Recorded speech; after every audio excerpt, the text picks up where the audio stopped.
Hello, আসসালামু আলাইকুম। শখের খামার ফরিদপুর ইউটিউব চ্যানেল এবং ফেসবুক পেজ থেকে ছোট্ট একটা শর্ট ভিডিও নিয়ে চলে আসলাম। তো আজকে আপনাদের সাথে আসলে আলোচনা করব মুরগি পালনে ফলর পদ্ধতিতে সুবিধা নাকি মাচা পদ্ধতিতে সুবিধা। তো ভিডিওটিকে স্কিপ না করে অবশ্যই শেষ পর্যন্ত দেখবেন এবং শখের খামার ফরিদপুর ইউটিউব চ্যানেলটি সাবস্ক্রাইব করবেন। ভিডিওটি লাইক, কমেন্ট এবং শেয়ার করে অন্য ভাইদের দেখার সুযোগ করে দিবেন।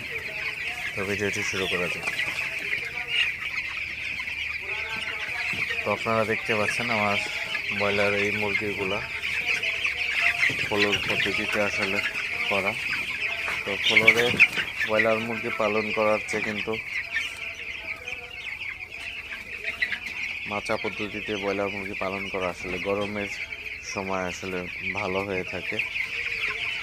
তো ফলর পদ্ধতিতে সুবিধা কোনটা সেটা আপনাদের সাথে শেয়ার করি। তো ফলর পদ্ধতিতে আপনার শীতকালীন সময়ে কিন্তু ফলর পদ্ধতিতে মুরগি পালন করা কিন্তু ভালো। তো এবং ফলর পদ্ধতিতে মুরগি পালন করলে কিছু অসুবিধাও আছে, সেটা হলো আপনার লিটার চেঞ্জ করতে হয়, লিটারে একটা বেশি কস্ট পড়ে যায়। তো আপনার লিটারে অ্যামোনিয়া গ্যাস জমে গেলে আবার লিটারটা চেঞ্জ করতে হয়। তো লিটারে কিন্তু আসলে আমি বলবো নানান ধরনের সমস্যা হয়ে থাকে।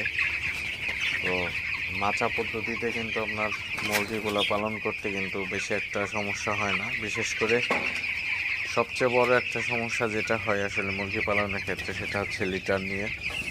আপনি মাচা পদ্ধতিতে মুরগি পালন করলে কিন্তু আপনার লিটার নিয়ে কোনো দুশ্চিন্তা করতে হবে না, লিটারটা নিচে পড়ে যাবে এবং মুরগির কিন্তু অ্যামোনিয়া গ্যাস হয় না বললেই চলে। এবং মুরগির বিশেষ করে গরমকালে কিন্তু মুরগিগুলা খুবই ভালো থাকে, মাচায় মুরগির কোনো সমস্যা হয় না। তো ব্রয়লার মুরগি বিশেষ করে আপনার গরমের মধ্যে আপনারা তো বুঝেনি কী অবস্থা হয়ে থাকে, সেক্ষেত্রে কিন্তু আপনার মাচা পদ্ধতিটা আমি বেটার বলবো গরমকালে, এবং শীতকালের জন্য হচ্ছে ফলর পদ্ধতিতে পালন করাটা বেটার হয়ে থাকবে। আপনারা অবশ্যই যারা মুরগি পালন করেন তারা আসলে ভালো বোঝেন যে আসলে কোনভাবে মুরগি পালন করলে আপনার ভালো হবে, খারাপ হবে।